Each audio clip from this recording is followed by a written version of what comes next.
Hello and welcome back to Hollowponds Solo Sagas. Today we're doing something different. I've not done this before. I don't think anyone solo played this before because I don't think it can be played solo, but we're going to give it a go.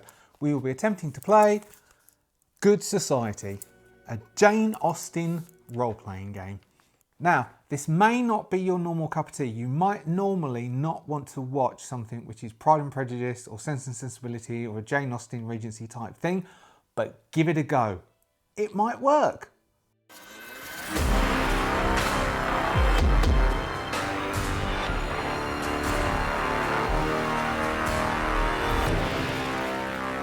So, Good Society, basically it's a narrative-based game, which still counts as a role-playing game because you are playing you are playing characters, although you don't kill things and then go shopping, so I don't know if it is a role-playing game. But based around the works of Jane Austen, i.e. Sense and Sensibility, Pride and Prejudice, Persuasion, which I tried reading and couldn't quite get into Persuasion, probably because I hadn't watched it on telly. But anyway, we're going to attempt to play Good Society. Now, Good Society is a narrative game. You can play it facilitator-less, i.e. DM-less, or with a DM.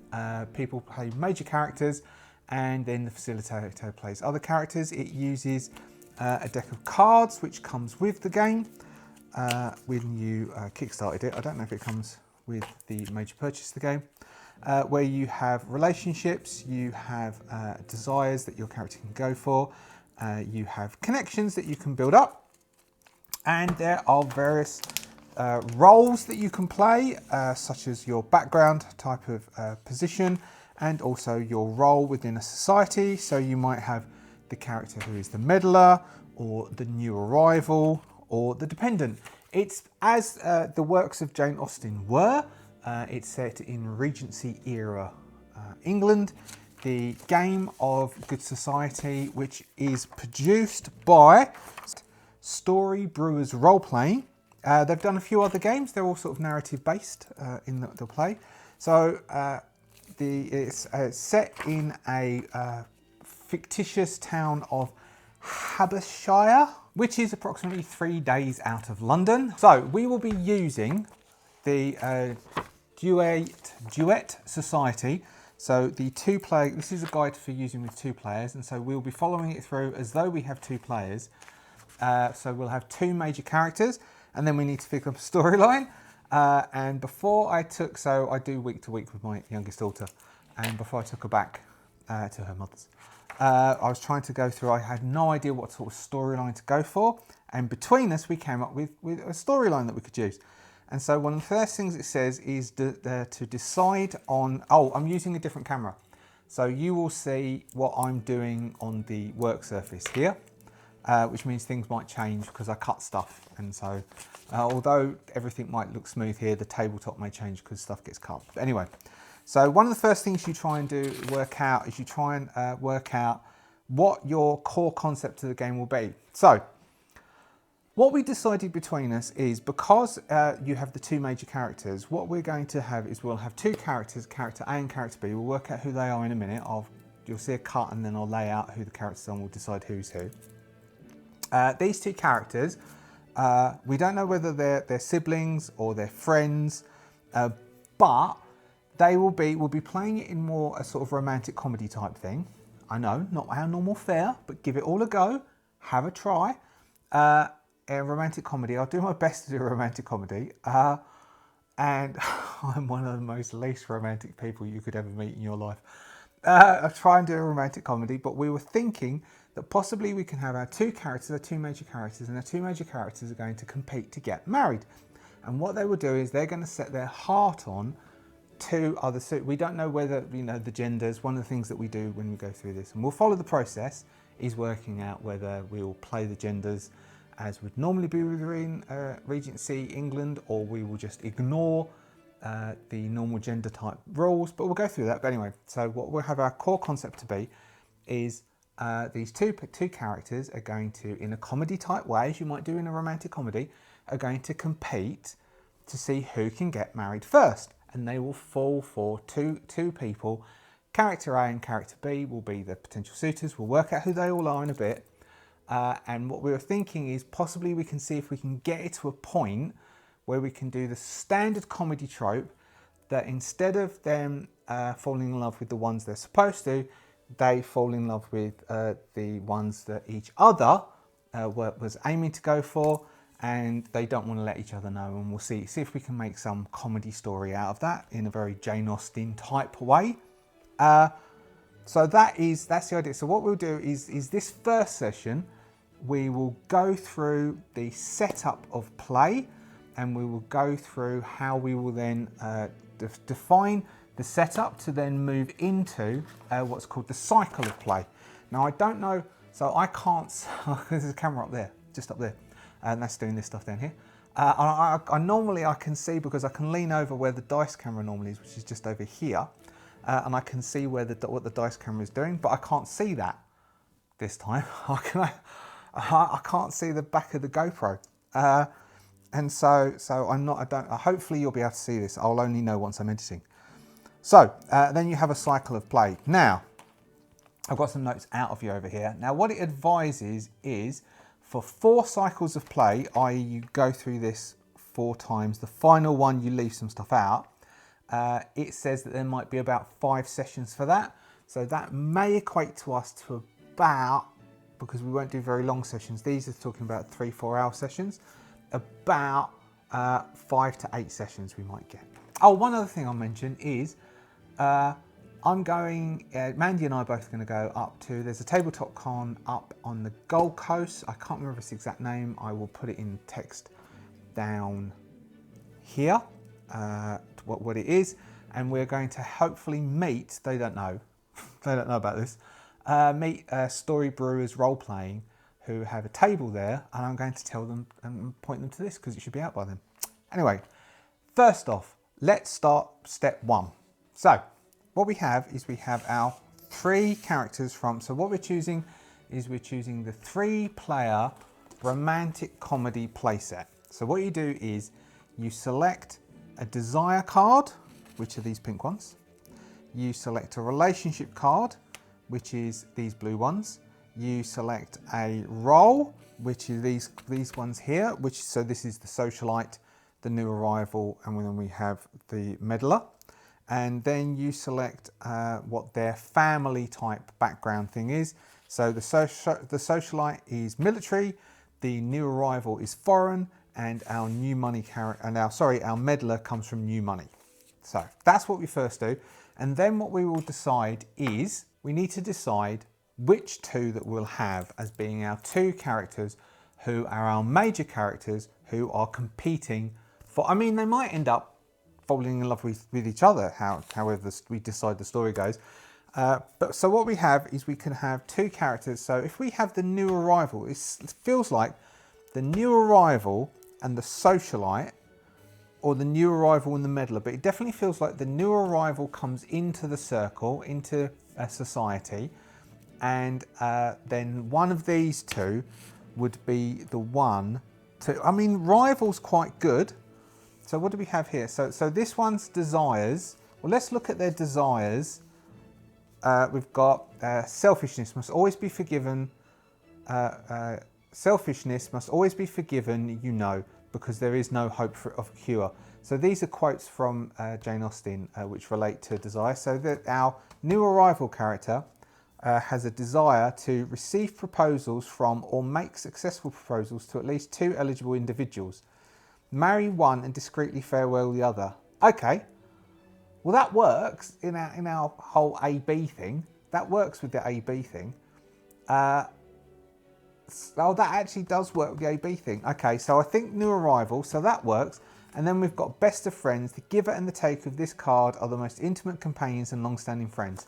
That works. So how this, and I'll show you how this works in a minute. So basically, within good society, the process is your relationship card, you swap with another player.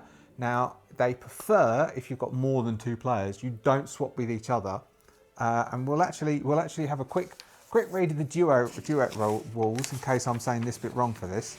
But in the multiplayer game, you don't swap with each other with 2 players. You would swap in a circle, so as you have interconnections between everyone.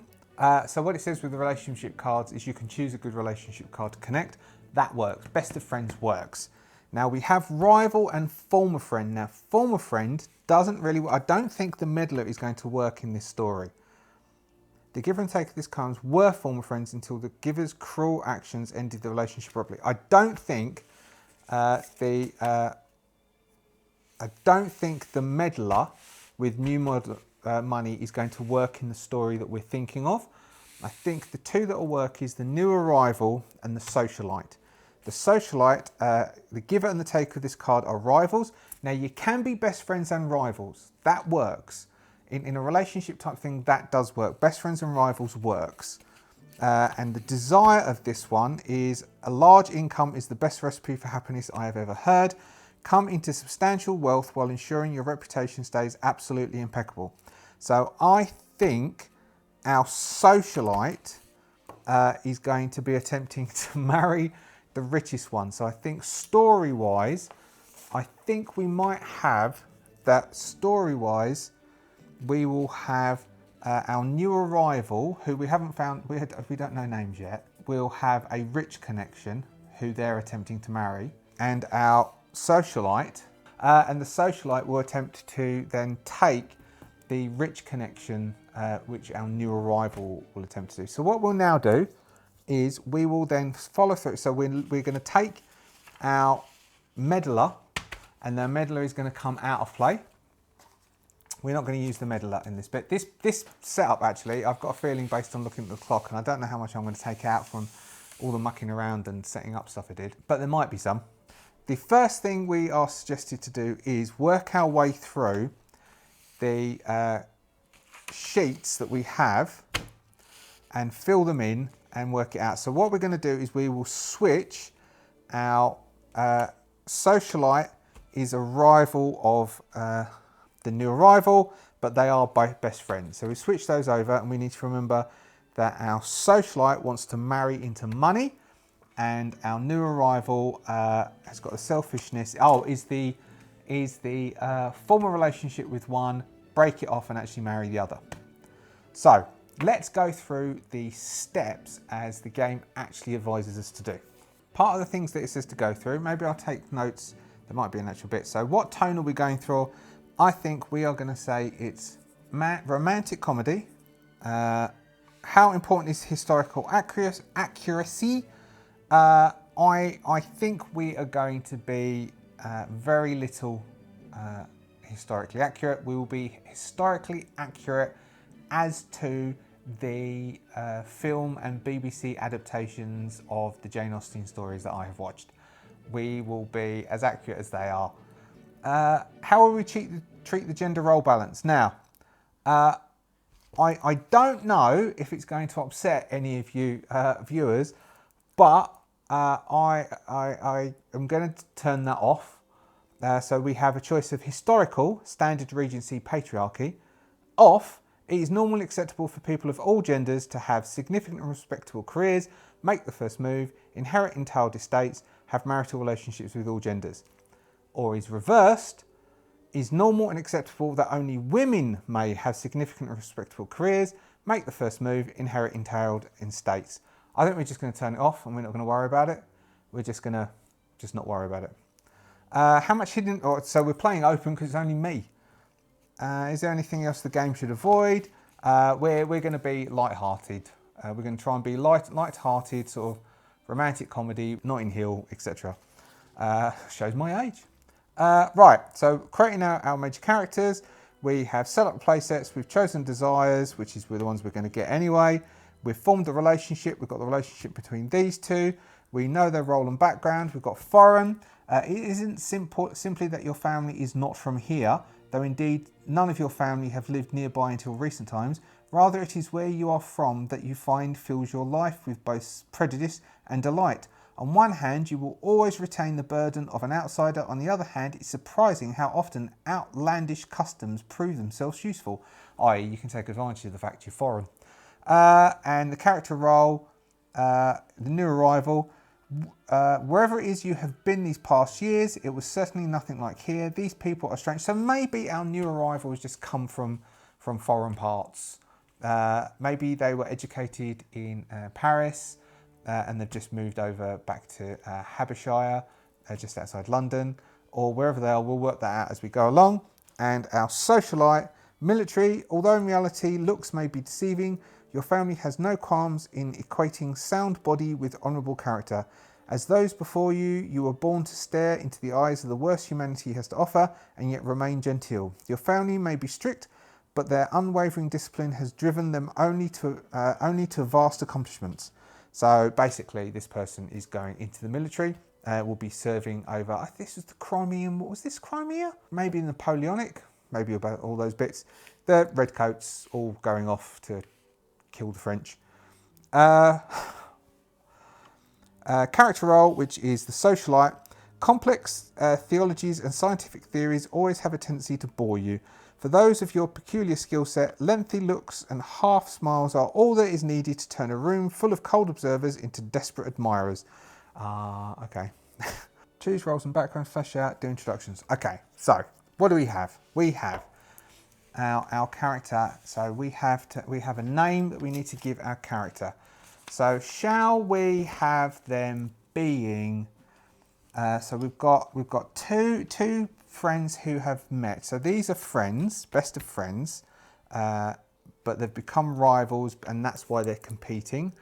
We will have, I'm thinking, even though we've got male, we could keep them as male, hunting for female suitors. So let's keep them as male. Let's say our new arrival is a French name, is Francois. Let's see. All right, let's go for Mr. Bingley's age from Pride and Prejudice, which is 23.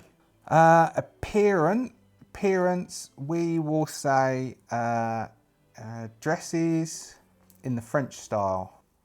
Temperament is eager to be accepted. No, eager to be accepted, does that work? New arrival, oh, let's make them slightly aloof. They're slightly aloof, and for some reason they got on well together, these two. So there we have, then we'll go through, let's go through the rest of this. So we need to make two connections. These are people who would be important. So we have a suitor. So that would be somebody that we're going to go for. And then we will have, let's do an aunt or uncle who are encouraging them to get married.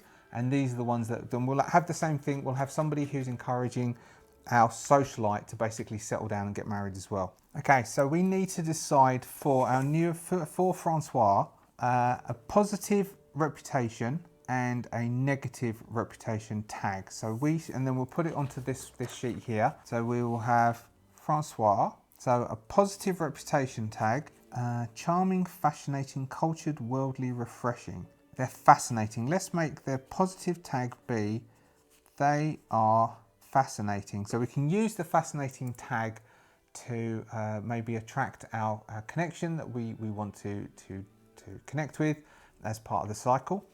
And their negative tag, uncouth, strange, prejudiced, misinformed, hostile. We can say that they're a bit strange. So they are, when coming to balls or various other things, they're strange, and there are a few of the things that Francois might do that sort of stand out and make Francois seem a little bit different to everybody else, and make people, it might be something that could be used against Francois as part of the story. Maybe our other character might use it against Francois. But even though they were friends, this character definitely feels like Francois is a rival because they're new on the set. Oh, that might work. That might work. Our socialite, who used to be the life and soul of the party, is now feels threatened by Francois, who has come onto the scene just recently. And although they've started talking to each other because they're both very much the centre of attraction, and they've caught people's eye, our socialite character is slightly having problems dealing with the fact that Francois has come onto the scene. So let's go through our socialite character. We'll also make them 23. So we are going to have our socialite character's first name being Fitzwilliam, or no, they're not going to call him Fitz, are they? We're talking about Regency, England. Fitzwilliam, Mr. Davis. No? Yeah. We'll call Mr. Dave. Yeah, all right. Maybe we'll say Mr. Davis, Fitzwilliam Davis, and Francois Wentworth. So Francois Wentworth, Mr. Wentworth. Obviously, his family would have gone to France. He would have grown up, maybe been born in France, and then come back. Perhaps Francois' father. So Francois' father is English. His mother is French. That'll work. And because of the recent conflicts, they've come back to England, and that's why they're back in England. Now we've got Fitzwilliam. Fitzwilliam is, what we've got childish, elegant, colourful. I think Fitzwilliam is elegant. Temperament, confident, wiry, saccharine, so sugary sweet. I think Fitzwilliam, Mr. Davis, is confident. Now, what sort of connections? We would want suitor, so somebody that Fitzwilliam is pursuing. And then we might have, so we could go for mother-father, but we could have a commanding officer who is constantly on Fitzwilliam's back to get Fitzwilliam to try to take being in the army a bit more serious. Now we would want Fitzwilliam Davis. Fitzwilliam Davis. Now we have there, they are a military person, initial reputation, positive tag, brave, steadfast, fast, honourable, capable, forthright. Let's say that they are seen as very honourable. Now, was this the person? Yes, they are seen as being very honourable, but they're the one who is attempting to marry into substantial wealth, which isn't the most honourable things to do, but we're going to go for the positive tag of honourable. Now, what's their negative tag? So they can be blunt. Let's have someone, comedy bluntness. They can be blunt. Let's go for that. So we have, what can we say about about Fitzwilliam? Now, Fitzwilliam has finished training and is very much taking advantage. Let's make Fitzwilliam an officer, probably an officer. And Fitzwilliam is finished training, is an officer, hasn't gone overseas yet, hasn't fought yet, but is seen as being very honourable and will always be upfront about everything. In fact, he's very blunt about how upfront they are. Their family is military. Maybe father died and the commanding officer was a good friend of father. And so the commanding officer was a really good friend of Fitzwilliam's father. His father died in combat. In coming back to England, whoever this commanding officer is got together with Fitzwilliam's mother and married. So though we've got commanding officer, it's also now his stepfather. So we now have this thing. So what we will say is maybe at one of the balls, so at a dance, our two characters have met over a series of functions where during dance they have met and they've hung out and they've chatted and they've spoken about the ladies, and that's where the competition came from. That's where they were talking together, and they've been, and so maybe like maybe that's where the rivalry comes in. That over these few balls, Francoise has shown to be quite the dandy, has caught quite a few of the ladies' eyes, being foreign but also being English. So because he is English, he's acceptable and he's not a proper foreigner, but he's strange and a bit exotic. And so because of being strange, sometimes it's seen, but it's fascinating. So a lot of people see the strangeness as being strange and don't want anything. But a few of the young ladies have seen Francoise as being quite fascinating and have come and approached Francoise and been quite eager to catch Francoise's eye. And Fitzwilliam, who used to be the darling of most of the balls and dances, and everyone wanted the first two dances with Fitzwilliam, now Fitzwilliam has found a rival. So although Francoise thinks Fitzwilliam is his best friend and they joke and play around, Fitzwilliam is actually feeling quite threatened and quite jealous, because Fitzwilliam wants to marry into money, and all Francois seems to want to do is find the person to love. Although what we don't know is that Francoise is a bit selfish about this. but Francoise wants to find someone to love, and Francoise often talks about love and the proper way to portray the relationship as being a loving one.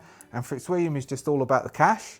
Wants whoever's got the estate that Fitzwilliam can step into, because we can say, because it works quite well story-wise, that women can't inherit property and can't inherit an estate. So possibly we can have whoever Fitzwilliam will be going for would be someone with a big estate, or maybe it's the other way around. Maybe then Fitzwilliam finds out that the person that Francoise, or goes after Francoise, has a bigger estate, and Fitzwilliam wants to sort of usurp that relationship. So we have our two main characters, our major characters. We have Fitzwilliam and we have Francoise, and we know about them. So now what we need to do is we now need to think about some connections, the connections we want to build. So the commanding officer and the suitor for Fitzwilliam, and what was it? It was family. It was an aunt, wasn't it? An aunt. And the potential suitor for our Francoise. So how do we do this? So what we have what's called the deck of connections. Now let's have a look. What do we have? So let's find who we're going for. So we will play standard gender roles, i.e. I'm picking out the hotties. No, we're not going to have you. Even though you're an independent, apparently married, we're not having... Right, here we got... Let's come back through these. There's most of these. Doting mother, new money, town social committee member, high-spirited landowner, military family, might be good. No. Isabella, social tactician, well-connected, consummate socialite, extremely wealthy. I think if we have Francoise, Isabella being Isabella, and then we can have somebody who is broken-hearted, wealthy heiress. I think Margaret, secret romantic, new money. No, a broken-hearted, wealthy heiress, sharp, headstrong, and independent. Child of a widower with high expectations. Abruptly ended a previous engagement. The scandal still lingers. I don't think that is going to stop Fitzwilliam if she is broken-hearted and wealthy heiress. Our Fitzwilliam may be able to take advantage of that, but maybe Francoise will just feel sorry for her and like really quite like her because she's headstrong, independent, but the broken-hearted bit, he's going to sort of maybe feel that Fitzwilliam is going a bit too far now in the game, and that's how that will happen. Now we just need someone, extensive dowry, Beatrice, newly out, extensive dowry, smart, reserved and well read, a sly wit for those privileged enough to hear it, woe to the fortune hunter who thinks her an easy catch. Right, okay, here we are. So I think we've got our two connections. So what we have is we have these connection cards. We're going to have our Beatrice.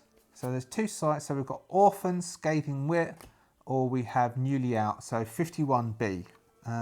Aged, if she's newly out, that would be 18. So Beatrice would be 18 if she's newly out. So what, I don't know if you know this. So coming out into society was basically you were, I think at some point it was you were introduced to the Queen. There was a big function where everybody went through and young ladies were then introduced to the Queen. The Queen said hello to the young lady, and the young lady was considered out in society.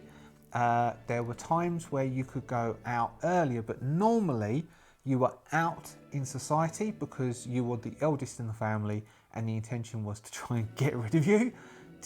Someone else can take you off your hands now because you're old enough to get married and someone can take you. So coming out into society would mean that you'd go to balls, you'd dance, you'd have a dance card, and people would basically book a dance with you for the night. And it was a big thing to give the first two dances to someone, particularly if it was the same person, which will come up later on because we'll have functions where they'll go to dances or go to teas and have coy conversations with each other. But anyway, Beatrice is now out.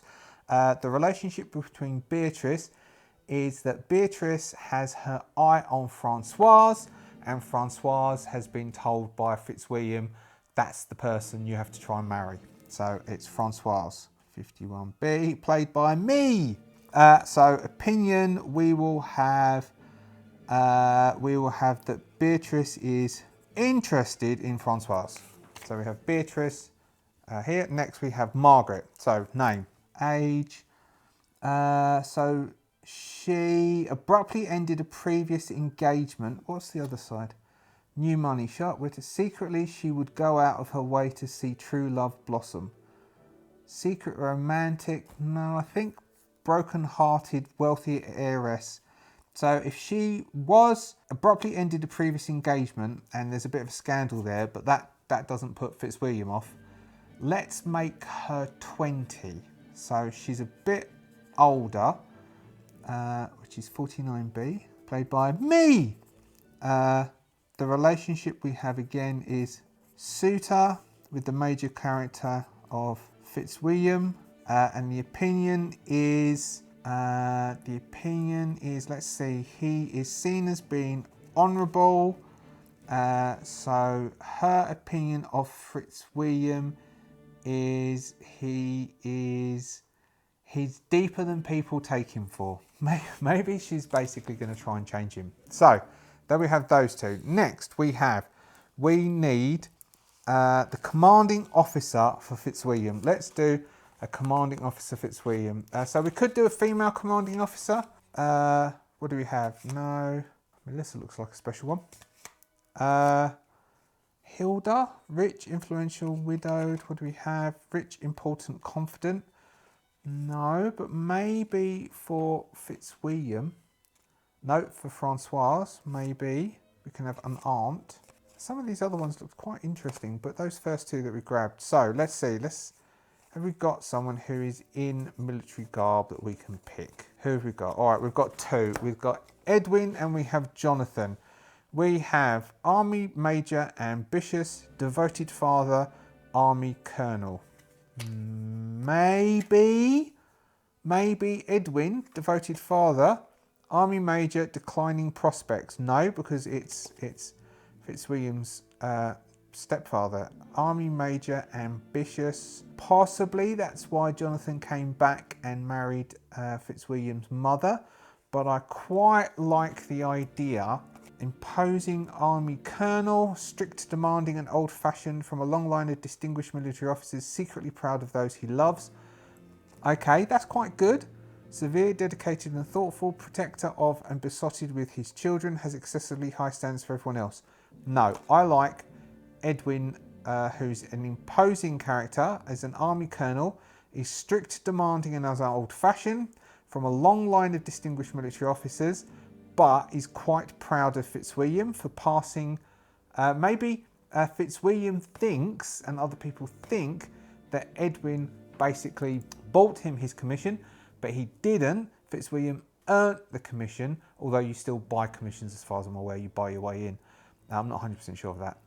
But Edwin is proud of Fitzwilliam because Fitzwilliam actually earned it. So we have Edwin. Edwin is 48. Relationship is commanding officer / father. But because he is strict, demanding and old-fashioned, he still has that separation of being Fitzwilliam's commanding officer, but also he's proud of him as a father. Relationship, so it's to Fitzwilliam. Opinion, proud. Played by me. I think you can still see those over there. So then we have Edwin. Now finally, we need the uncle or aunt of Francoise, and then I think that might be, then I'll double check whether we've got everything, and I think that might be it. I like the idea of it being an aunt. Someone called Darling. I'm not too sure if Darling works. Town social committee member. Doting mother, new money, friendly, extremely talkative and fond of life, simple pleasures, has 3 small children. No. Abigail, Caroline, dog lover, seasoned hostess, comfortable prospects, open-hearted, amenable, unless one Doesn't like you, no. But that would be amusing if they tried to marry them, because the dog would have to check first. I think we might be looking at Hilda. Hilda, we have got either rich, important, confident, champion of her friends and the terror of her enemies, clings to life with the ferociousness and spirit that she has lived all of her life by. Rich, important, confident, or rich, influential, widowed, proud, determined and prospective, dedicated to the success of her family name, gives plentiful advice in the form of constructive insults. That is quite funny. Clinging to life, no, I think we're going to go with Hilda. Oh, Aunt Hilda. Okay, now if we model her on Lady Catherine de Borough from Pride and Prejudice, she's probably in her early 60s, so we're going to make Aunt Hilda 62. The relationship is aunt to the major character Francoise, and the opinion is gives plentiful advice in the forms of constructive insults. Let's see what sort of things. New arrival, aloof, mysterious, brimming with hidden secrets and novelty, a pawn in local politics. Let's see. Opinion. He should be married. Maybe she thinks, played by me, maybe she thinks that Francois should get married and stop making the most of being the new foreigner in town. And her aim is to get him to get married and stop being such a flibbertigibbets, a little flirty type person. So we have created our connections. We have our potential suitors. We have our other connections. I think at this point we are ready to step into the cycle of play.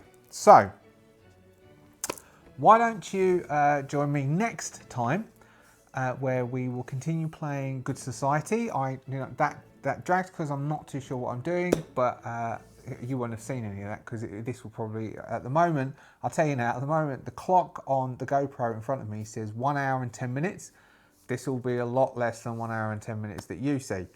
But we will rejoin this next game, where we will start going through our cycle of play, and we will learn how to play this game in a narrative way, and we'll start to work out things and the relationships and our story and work our way through. Thank you very much for joining me. Thank you for staying till the end. If you are new to watching this channel, thank you very much for coming to the end. If you don't mind hitting the subscribe button, that would be awesome to get the subscription numbers up. If you are already a subscription, you are an awesome, amazing person. Thank you for sitting through this bit and looking at Good Society. If you have any comments you'd like to add and any directions that we might like to go in, that would be awesome. I'd like to hear your feedback and I'll try and feed that into the game. If you'd like to hit that thumb, that would be awesome too. Otherwise, I will stop wittering and I'll leave you to your tea and scones, and I'll see you next time. Goodbye.